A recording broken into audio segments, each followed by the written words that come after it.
Karena kadang-kadang ada orang itu yang kaku sekali membaca norma-norma agama tadi. Misalnya, Pak, kalau Al-Quran itu kan di depan orang tua wala takul lahuma uffin. Yang tidak boleh kan ngomong uff, Pak. Kalau yang lain boleh ngomong cuk, mungkin tidak apa-apa. Misalnya. Loh, kan ada kan yang pegangannya dalil letterleknya. Sehingga yang tidak ada di Quran dianggap yo itu tidak apa-apa, wong dalilnya tidak, wong larangannya kan uff. Jadi di depan orang tua, Pak, uff, tidak boleh. Tapi kan cuk, ini boleh misalnya. Kan tidak gitu. Nah, pertimbangan apa? Hati nurani. Misalnya pertimbangan hati nurani yang lain. Sampean punya teman, akhir bulan duitnya nipis. Wah, ini tidak bisa makan ini. Minggu ini akhir bulan. Sampean yang uangnya banyak. Itu kalau pakai pertimbangan normatif sesuai nas ajaran agama, sampean ndak ngasih dia, ndak nyumbang dia apa-apa, itu sah, ndak dosa, bener, wong bukan tanggunganmu. Bukan anakmu, bukan keluargamu, bukan saudaramu, bukan pacarmu. Jadi ndak masalah, ndak ngasih apa-apa. Tapi kalau pakai pertimbangan hati nurani, mungkin ya ndak. Duh, nanti banyak. Kalau sampean hanya berhenti di nas, di norma, itu banyak hal yang rasanya kok tidak manusiawi ya. Misalnya dulu ada pejabat yang nikah sorenya, paginya istrinya dicerai. Kan ada itu kan. Mungkin karena malamnya merasa kok tidak sip gini ya.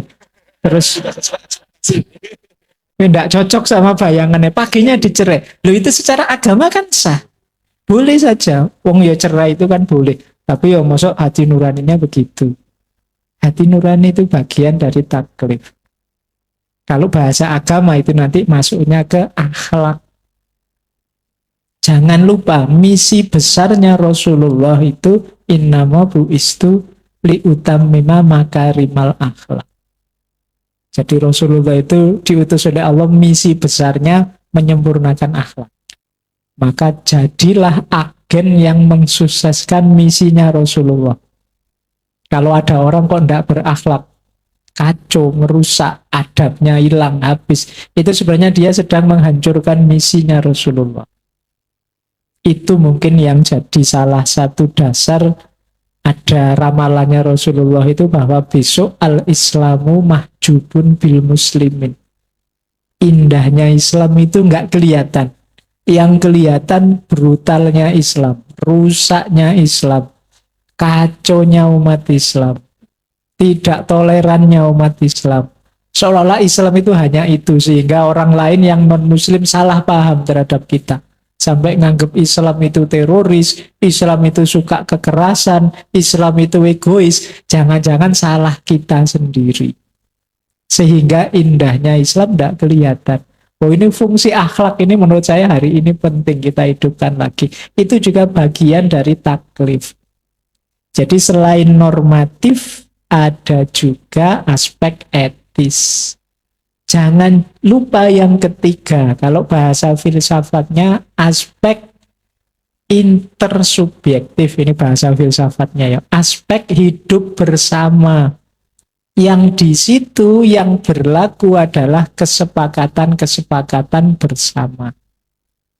Jadi ini juga bagian dari taklif, muamalah ma'annas, hubungan dengan manusia yang lain yang baik, itu juga tanggung jawab kita loh.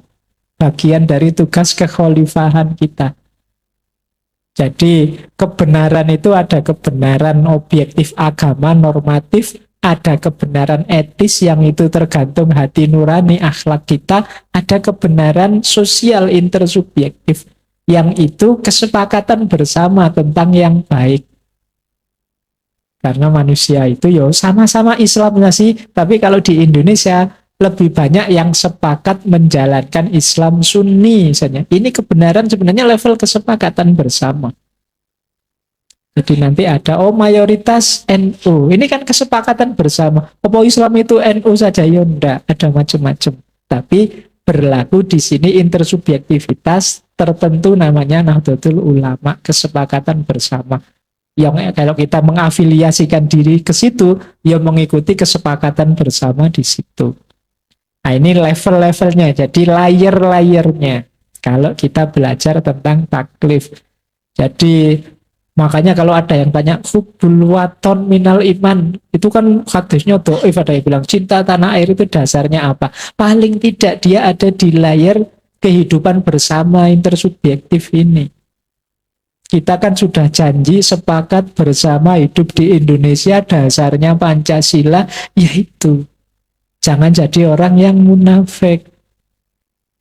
Jadi orang munafik itu kan janji diingkari, itu kan karakter paling menonjol. Idza wa'ada akhlafa.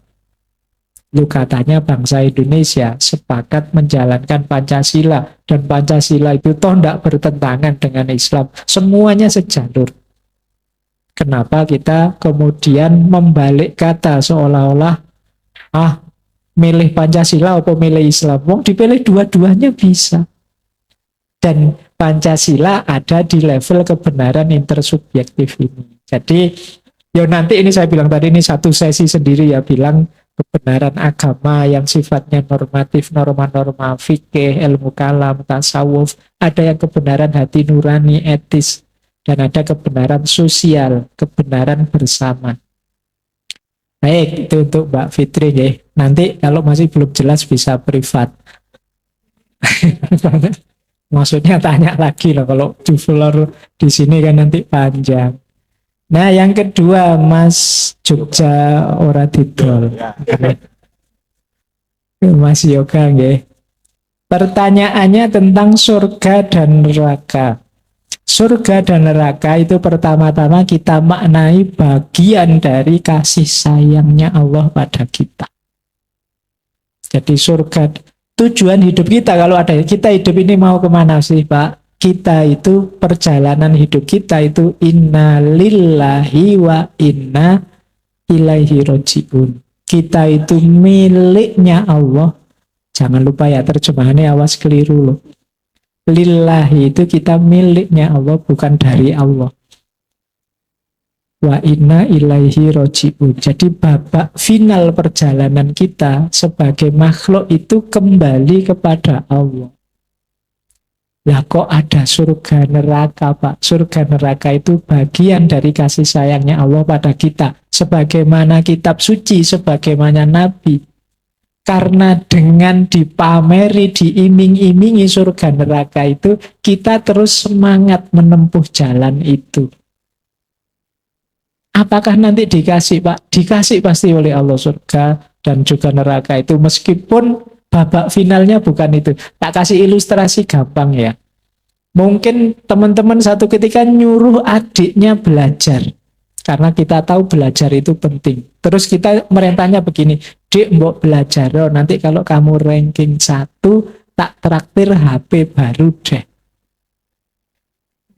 Semangat kan? Terus adikmu, wah ini dapat HP nih, harus semangat biar ranking 1. Akhirnya dia bener ranking 1. Kan kita beliin bener kan? Tapi kan target kita kena. Target kita kan bukan HP-nya, tapi pinternya dia. Jadi kita tidak sadar, adik tadi tidak sadar bahwa sebenarnya dia sedang menuju kepandaian, menuju kepinteran. Meskipun di pikirannya sebenarnya HP. Nah, Allah juga begitu, ngiming-ngimingi surga neraka itu dalam rangka biar kita beneran. Jadi ketika kita menuju surga itu sebenarnya kita menuju Allah. Pak, berarti tidak ada. Ada, Allah janji pasti ada. Tapi itu sebenarnya dalam rangka biar kita menempuh perjalanan menuju Allah dan deal ketemu Allah beneran. Tak dongengin sidik ya, mumpung sudah sangat malam. Bagaimana Allah itu bisa menarik orang untuk sampai padanya, termasuk lewat hal-hal kenikmatan-kenikmatan, termasuk kenikmatan surga neraka, bahkan kenikmatan duniawi. Ada seorang sufi namanya Hafid. Hafid ini gelarnya sufi penuang cahaya. Hafid ini sufi besar Persia, luar biasa, syair-syair cintanya luar biasa. Beliau ini awalnya pegawai di toko roti. Pegawai di toko roti yang satu ketika ada CWK itu bisa cowok bisa cewek ya, cewek saja, perempuan. Ya kalau kan di WA itu kan selalu begitu disingkat-singkat. Nah, ada perempuan cantiknya luar biasa beli roti. Ini perempuan ini bangsawan, anaknya orang kaya, yang kaya raya. Cantik luar biasa. Nah, Hafid ini meskipun dia hanya SPG, kalau laki-laki apa? SPB. Perempuan kan SPG, promotion. Iya, jadi SPM lah ya, promotion man. Pelayannya di toko roti, dia jatuh cinta sudah. Kalau jatuh cinta itu kan tidak lihat kasta sudah. Dia hanya pegawai tapi jatuh cinta luar biasa dengan perempuan ini. Wah, dia pokoknya cinta mati, harus dapat, tidak boleh tidak. Teman-teman yang ngalami kan gitu, yang patah hati bolak-balik kan ngerti rasanya. Dia jatuh cinta luar biasa. Tentu saja dia yakin pasti ditolak. Akhirnya apa? Dia nyari jalan, ketemu seorang ulama. Kalau teman-teman mungkin ada yang jatuh cinta bingung terus golek dukun lah, bangsane ngono. Tapi dia ini ketemu ulama, nyari sufi. Oleh sufi ini diberi amalan. Amalkan ya, amalan ini 40 hari. Jadi di malam hari, tengah malam kamu amalkan sampai subuh selama 40 hari. Nanti di malam 40 akan ada malaikat datang padamu. Mintalah apa yang kamu inginkan. Oh, semangat ini Hafid ini, lumayan ini ada amalan loh. Kalau dapat kan lumayan, cantik luar biasa, bangsawan berarti anaknya pejabat dan kaya raya. Ya lumayan kan, itu sudah perbaikan keturunan, perbaikan macam-macam itu kan sudah. Oh, dia semangat akhirnya, wiridnya dipol-polkan. Setiap pagi dia kerja, malamnya dia ngelembur sampai 40 malam. Dan benar, di malam ke-40 malaikat datang. Kaget, melongo, takjubnya luar biasa. Hafid ini melihat indahnya malaikat. Jadi utusannya Allah yang namanya malaikat ini membuat dia tergetar luar biasa. Nah, malaikat ini datang pada Hafid terus tanya, wahai Hafid, amalmu dikabulkan oleh Allah, sekarang mintalah. Yang kamu inginkan apa saja langsung akan dikabulkan. Hafid ini saking terpesonanya melihat malaikat, tiba-tiba muncul di pikirannya, kalau utusannya saja seindah ini, apalagi yang mengutus. Nah, akhirnya Hafid saat itu malah keceplosan ngomong, begitu malaikat tanya, apa yang kau inginkan wahai Hafid? Saya ingin Allah saja. Akhirnya oleh malaikat, ya sudah, kalau kamu ingin Allah saja, datanglah ke sufi di kota ini, nama beliau adalah Syekh At-Tor. Nah, akhirnya datanglah si Hafid ini pada sufi tersebut, dan akhirnya beliau juga jadi sufi besar. Sufi karena dia pernah mengalami jatuh cinta, maka syair-syair sufinya sangat romantis tentang cinta.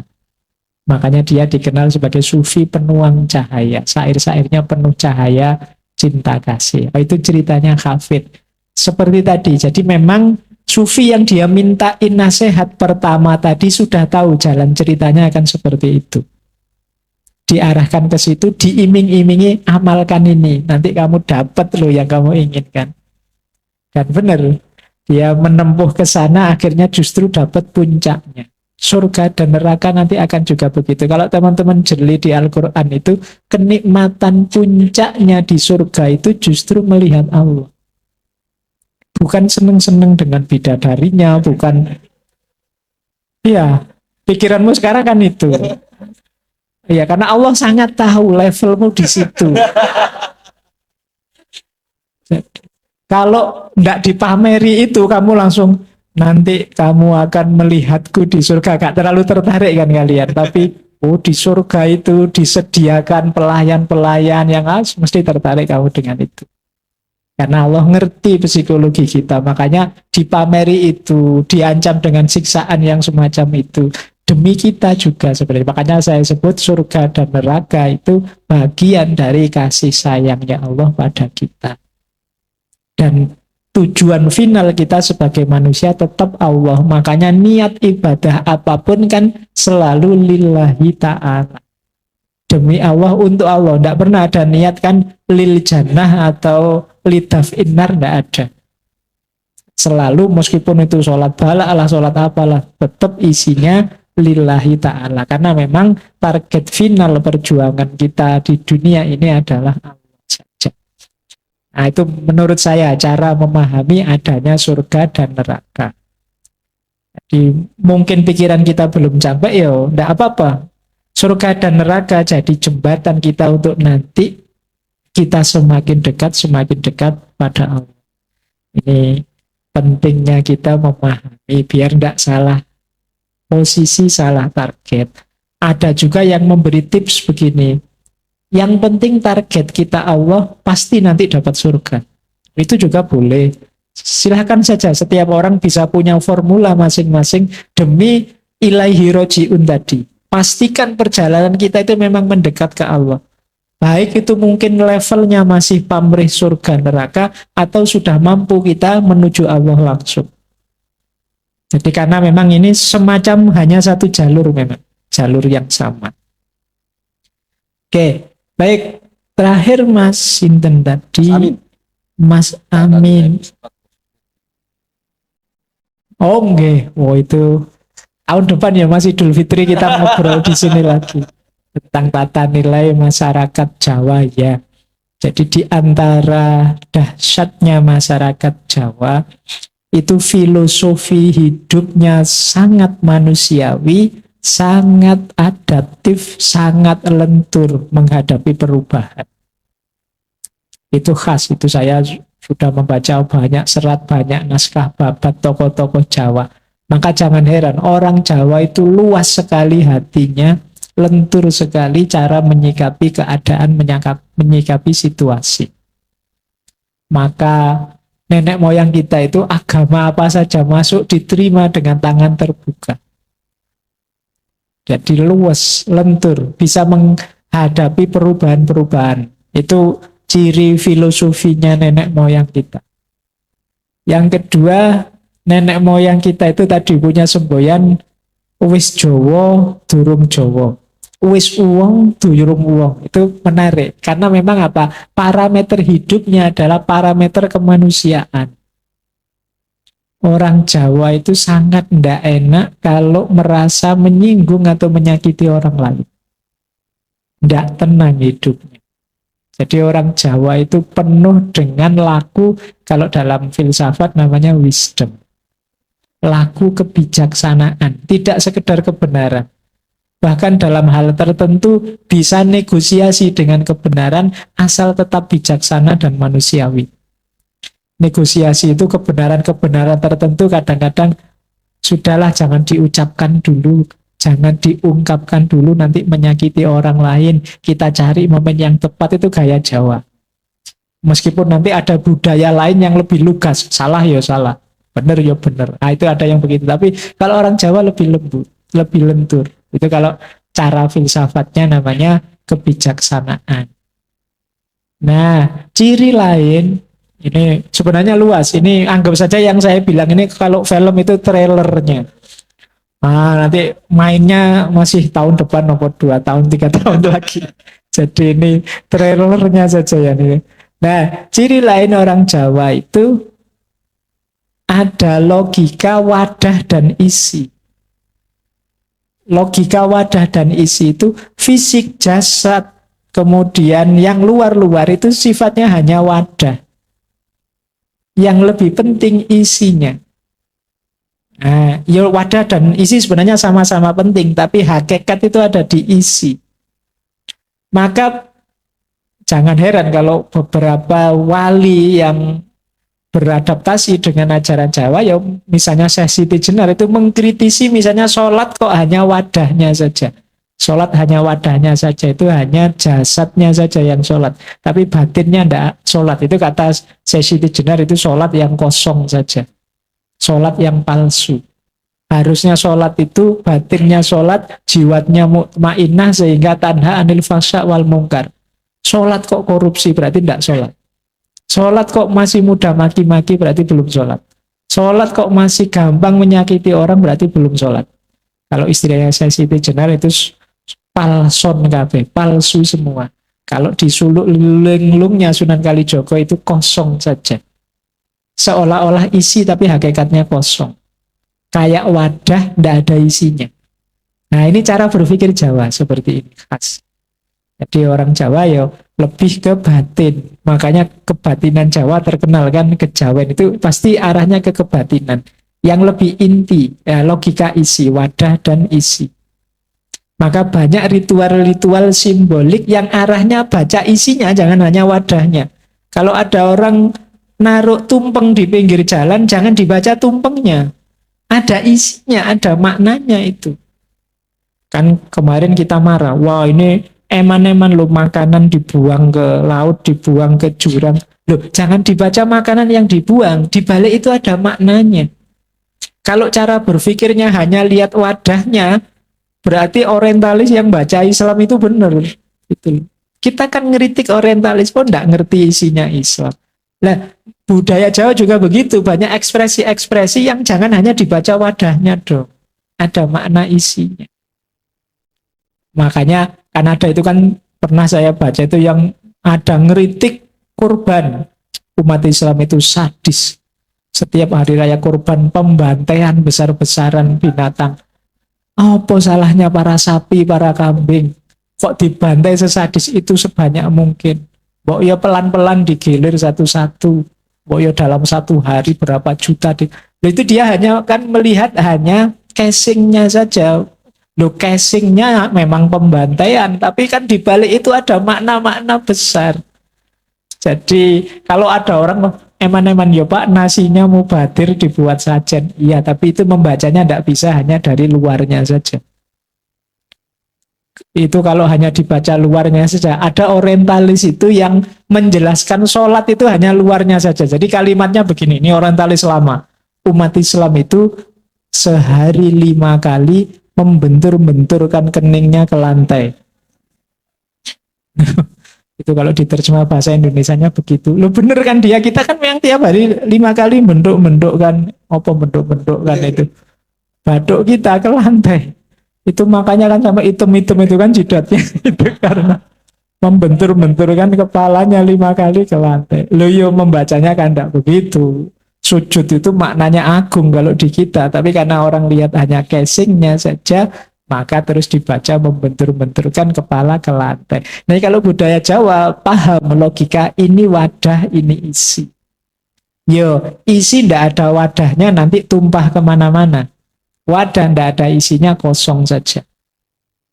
Isi ndak ada wadahnya itu yo sama kayak orang bilang I love you tapi WA ndak pernah, jemput ndak pernah, disuruh nraktir ndak mau, itu yo. Percayalah meskipun aku ndak nraktir, aku tetap cinta padamu. Itu namanya isi ndak ada wadahnya.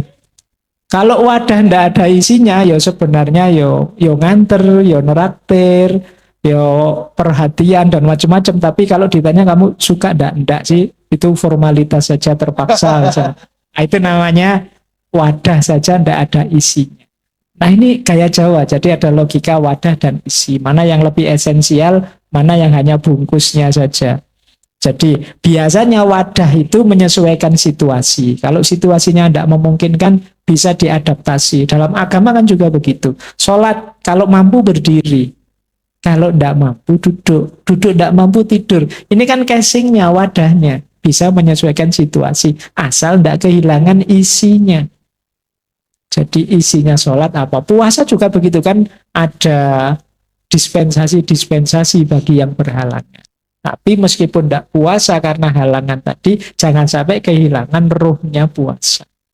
Semangat menahan diri, kepatuhan, ketaatan pada Allah, berusaha untuk jadi jiwa yang bertakwa, dan lain sebagainya. Itu kan isinya.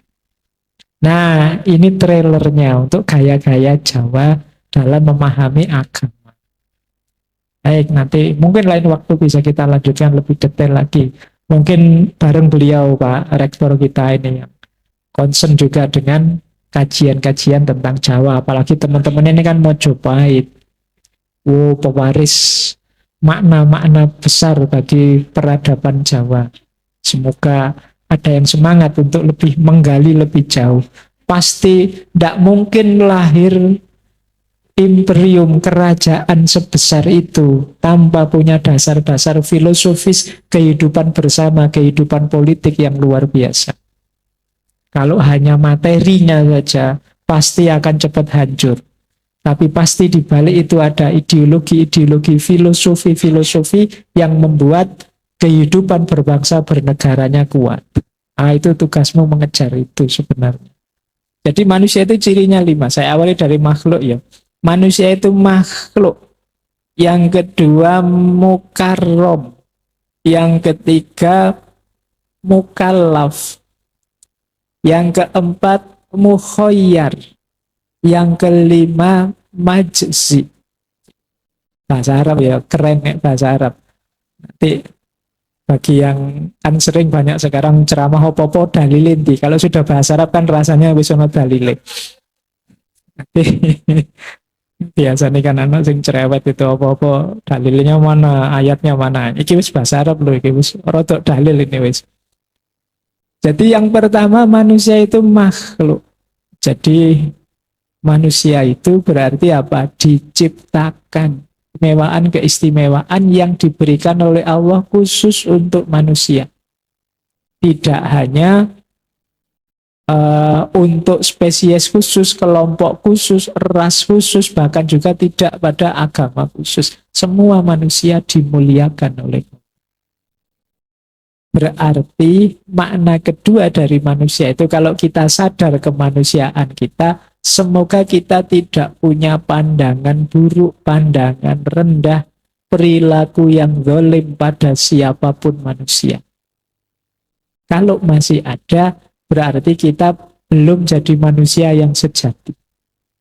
Kalau bahasa Jawanya urung dadi wong. Orang Jawa itu menarik.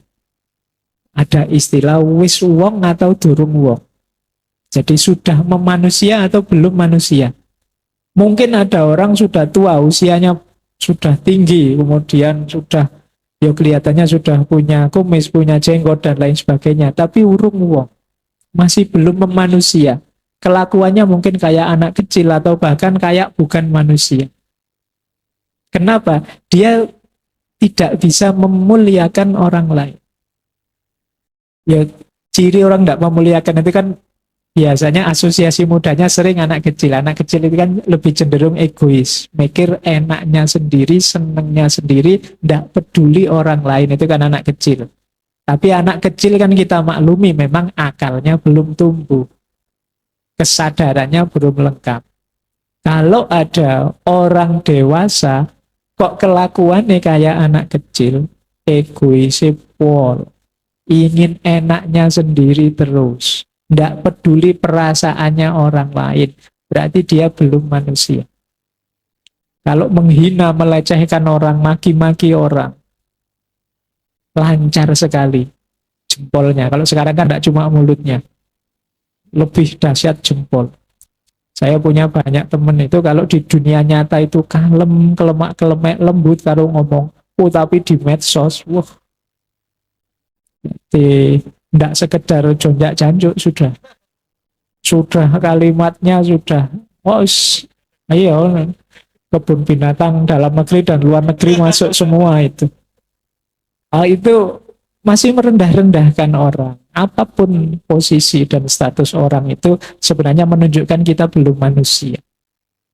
Manusia itu mukarrom, dia dimuliakan oleh Allah, maka yang pantas bagi manusia itu sadar kemuliaan dirinya dan memuliakan orang. Itu awalnya dari kelakuan kita sendiri. Nah, ini saatnya introspeksi, karena kadang-kadang kita itu kan lebih seneng nunjuk keluar daripada membaca ke dalam. Nah, ini sisi kedua. Jadi walakot karomna bani Adam. Allah itu memberi banyak sekali keistimewaan, kemuliaan, bahkan lebih dari malaikat. Kita itu sangat dicintai oleh Allah. Malaikat saja disuruh sujud pada kita. Allah itu tidak tega kita diturunkan ke bumi, maka wa 'allama adamal asma'a kullaha. Allah ngajari kita dulu dengan segala macam kebutuhan nanti kalau kita di bumi. Ini kalau dalam bahasa filsafat ada namanya ide bawaan. Ide bawaan itu kepala kita ini sebenarnya sudah penuh referensi-referensi begitu kita lahir. Manusia itu dengan akal sehatnya saja itu tahu, oh ini baik, ini buruk, ini pantas, ini tidak pantas, itu bisa begitu. Itu bagian dari pemuliaannya Allah pada manusia. Itu pun Allah masih khawatir, jangan-jangan manusia ini sudah saya kasih fasilitas tersesat juga, rewel juga kadang-kadang manusia itu. Ya sudah, tak beri langsung petunjuk, namanya kitab suci. Oh, itu buah kasih sayangnya Allah pada kita. Itu pun masih khawatir nanti jangan-jangan kita sebutkan afa hasibtum annama khalaqnakum abasa. Jadi afa hasibtum annama khalaqnakum abasa itu Al-Qur'an nyindir kita. Jadi kata Allah, apa engkau anggap kami menciptakanmu itu iseng saja.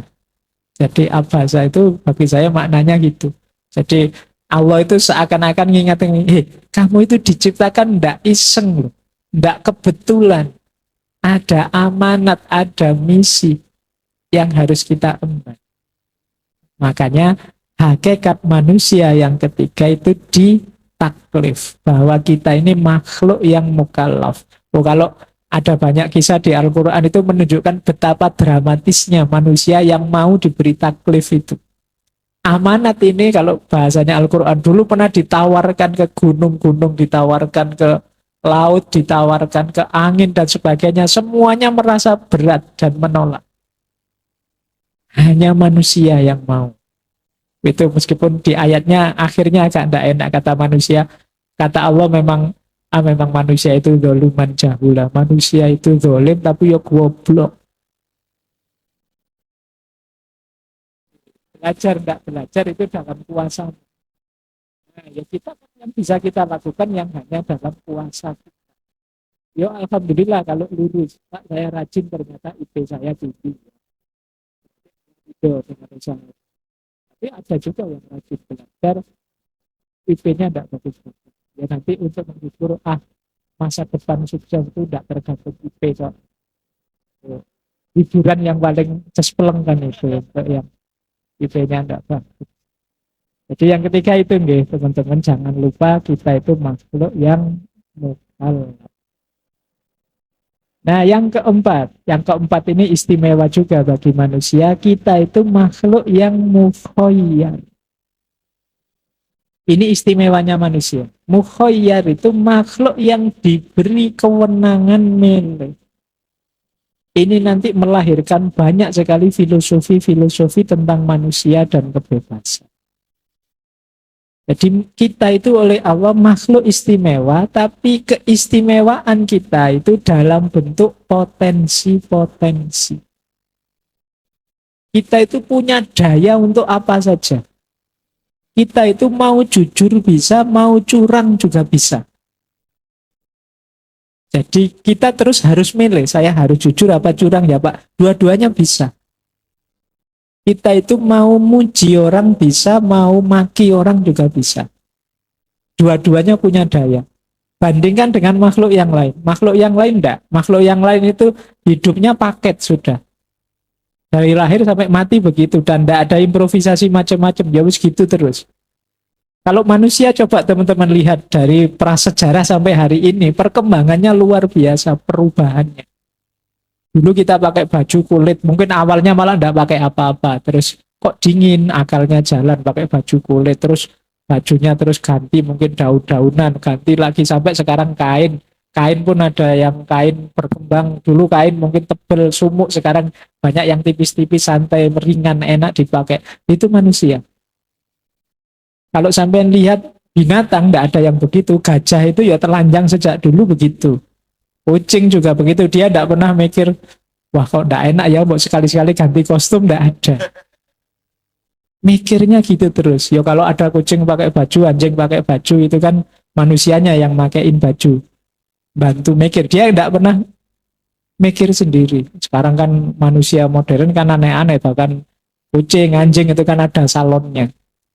Kalau sakit bisa opname lebih mahal dari kita. Kita kan kalau pilek, paling minum obat-obat pinggir jalan itu kan bangsane Paramek dan lain-lain. Kalau binatang itu kan tidak dijual bebas, akhirnya kan ke dokter hewan. Itu Saya punya temen opname kucing itu sebelum Ramadan kemarin itu habisnya 11 juta.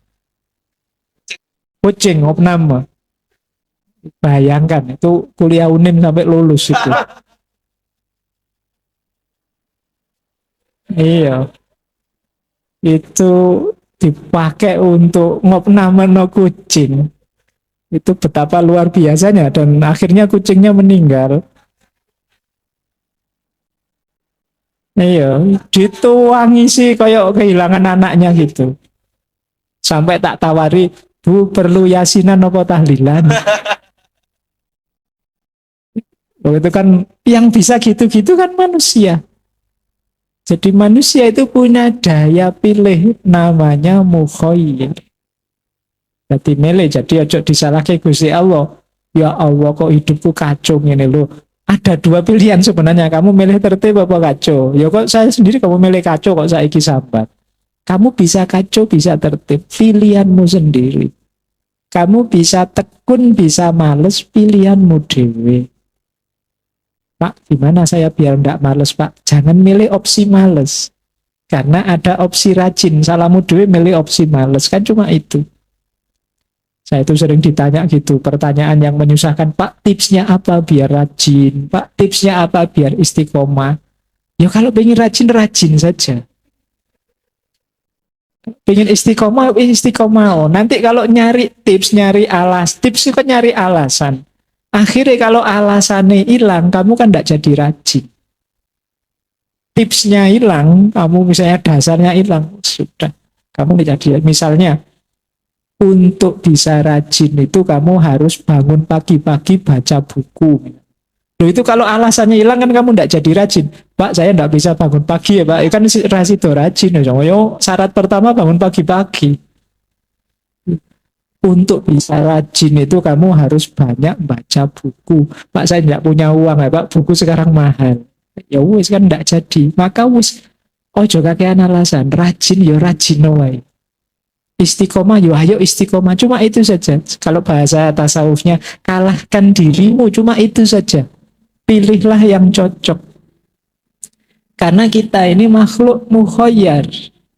Nah, kalau bahasanya Al-Quran, kita itu oleh Allah diberi fa'alhamaha fujuraha wa taqwaha. Kita itu ya bisa fujur, bisa takwa. Dua-duanya dianugerahkan pada kita oleh Allah. Kita bisa curang, bisa angkara murka, juga bisa jadi orang baik, jadi orang bertakwa. Tergantung pilihanmu mana. Jangan sampai salah pilih karena ada opsi kelima, yaitu majzi. Majzi itu ada balasannya. Kalau kamu salah pilih, rasakan sendiri akibatnya. Itu majzi. Fama ya'mal miskola dzarratin khairoyaroh wa ma ya'mal miskola dzarratin syarroyar. Yang melakukan kebaikan nikmati hasilnya, yang melakukan keburukan ya rasakan sendiri juga efeknya. Tidak harus nanti di akhirat, tidak harus nanti besok di surga atau neraka, finalnya mungkin itu, tapi sejak awal kalian juga akan merasakan efeknya.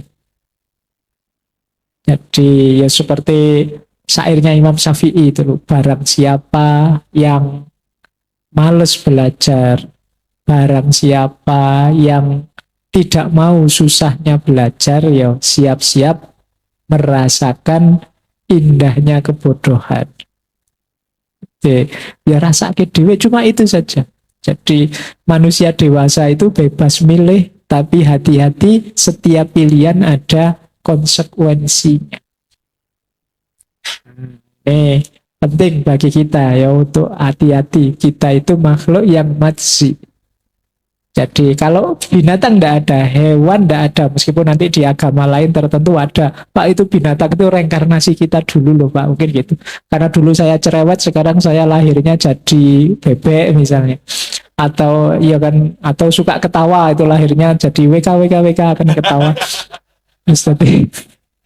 Itu sebenarnya ajaran itu. Jadi yang kita lakukan apapun pasti kita rasakan balasannya, kan begitu. Meskipun di agama tertentu model balasannya jenis reinkarnasi yang macam-macam tadi. Tapi di kita juga ada, meskipun tidak se ekstrim itu. Tapi fama ya'mal miskola, sekecil apapun kebaikan akan kita rasakan buahnya. Sebagaimana sekecil apapun keburukan akan kita rasakan efek buruknya.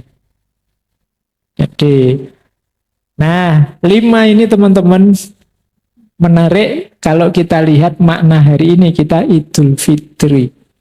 Idul Fitri itu kembali ke fitrah lagi. Fitrahnya manusia kalau versi filsafat ya paling tidak 5 ini. Jadi kita jadi manusia lagi yang sadar kemakhlukan kita, bahwa kita itu hanya makhluk. Jadi tidak pantas sombong, tidak pantas mendaku diri yang pinter, yang unggul, yang penting dan lain sebagainya. Yang kedua, kita ini mukarram, belajar untuk sadar, tahu, dan mau menjalankan amanat yang dibebankan oleh Allah pada kita. Yang keempat, kita ini mukhayyar, punya potensi, tinggal mana yang kita aktualkan. Kita punya banyak kapasitas, tinggal mana yang bisa kita wujudkan. Ini menarik ya, yang kapasitas ini. Kadang-kadang ada orang itu merasa, Pak, saya ini tidak bisa, Pak. Kalau pakai bahasanya para motivator itu pasti bisa. Pasti mampu. Kan nek motivator itu. Pasti bahagia. Bahagia gimana, Pak? Utang saya banyak ini, Pak. Iso. Motivator kan gitu. Ya sampean tidak merasakan, Pak. Pasti bisa, kan mesti ngono. Ya sakarepmu lah, Pak. Wong saya yang merasakan. Nah, jadi ya pinter-pinter mulai ya mensiasati hidupmu sendiri. Banyak masalah bukan berarti alasan untuk tidak bahagia. Orang dahsyat itu, orang kuat itu adalah orang yang tahan dengan banyak masalah, bukan orang yang pinter cari solusi, menurut saya. Karena masalah hidup itu tidak ada habisnya. Kalau teman-teman mengandalkan kepandaianmu mencari solusi, kalian akan capek. Cari jurus yang mudah, yaitu apa? Ada banyak masalah tapi saya santai saja. Itu lebih ringan untuk hidupmu daripada setiap masalah harus cari solusi, Pak, harus cari solusi, puyeng kamu nanti. Apalagi masalahmu yang kamu pikir aneh-aneh. Yang mudah-mudah kan sering mikirnya besar sekali. Gimana ya, Pak, orang seluruh dunia ini bisa rukun, kadoan mikirmu. Gimana? Keduren nih, wong yang mikir bayar utang nang warung sebelah wae ngeluh kamu. Mikir kedamaian dunia, gimana caranya senjata nuklir itu habis. Alah. Ya mikir ya jenjangnya yang kecil-kecil dulu lah ya. Problem-problem real aktual di sekeliling kita. Jadi kita ini mukhoyar, punya banyak potensi, punya banyak kapasitas. Kita kayak kapal itu kita kemudikan kemana, kesanalah nanti kita menuju sebenarnya. Mau seneng, mau susah, mau bahagia, mau stres, mau putus asa, itu ya kemampuan kita semuanya bisa. Persoalan kecil saja, kalau kita mau stres itu ya iso. Ada banyak teman saya itu yang sebenarnya mungkin masalahnya sangat sepele, tapi terus rasanya kayak arep kiamat. Ada nggak di sini misalnya cuma HP nih hang error, itu rasanya, waduh, gitu kiamat tuh rasanya kayak anu enggak. Jadi, koyok, yuk apa tuh ini? Alah, yo biasa. Kayak tadi loh, kayak listrik mati itu kan. Mungkin ada yang batin nih, piye panitia kok enggak siap gimana tuh? Mesti jangan-jangan, mungkin mau nasi grundel, nasi misu-misu barang, nasi ngam. Urusannya kan sepele, listrik mati ya dihidupin lagi kan, sederhananya begitu. Nggak harus dipikir sampai koyok gimana, yo biasa saja. Jadi kita itu kan sering begitu, hal-hal yang butuh porsi kecil kita beri porsi besar.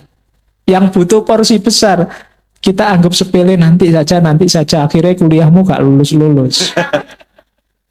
Jadi itu pintermu ya ngatur porsi proporsi hidupmu. Itu bagian dari hakikat kemanusiaan kita. Sering kan kita terdistraksi oleh medsos dan lain-lain itu, jadi yang kecil-kecil seolah-olah besar. Yang besar kita cuekin. Masalah-masalah tidak penting itu tiap tahun kan sering kita bahas. Kayak waktunya Idul Fitri kemarin terus rame hisab ru'yat. Kita ikut lagi rame lagi. Tahun depan padahal ada itu lagi. gegeran lagi. Saran saya kalau debat-debat kayak gitu, sampean simpen aja perdebatannya, tahun depan dikeluarkan lagi. Wong ya logikanya sama, isinya itu-itu saja. Nanti bulan Desember rame lagi, selamat hari Natal, tahun baru, boleh ndak ucapan selamat tahun baru dan lain sebagainya. Itu kan ajek. Kita barang-barang yang apa? Wong di agama juga furu'iyah. Furu'iyah itu kan sebenarnya ya mengizinkan beda pendapat. Kayak kemarin ono apa waktu di Mandalika itu yang lebih terkenal malah pawang hujannya. Itu kan lucu ya waktu Indonesia itu. Malah bahas itunya. Nah, maka pinter-pinter kita yang mukhoyar tadi, ayo sumber daya yang dianugerahkan Allah, yang dimuliakan, yang luar biasa tadi, kita gunakan secara efektif. Biar tidak kacau meleset kemana-mana. Karena apa, Matsi? Apapun nanti akan kita pertanggungjawabkan.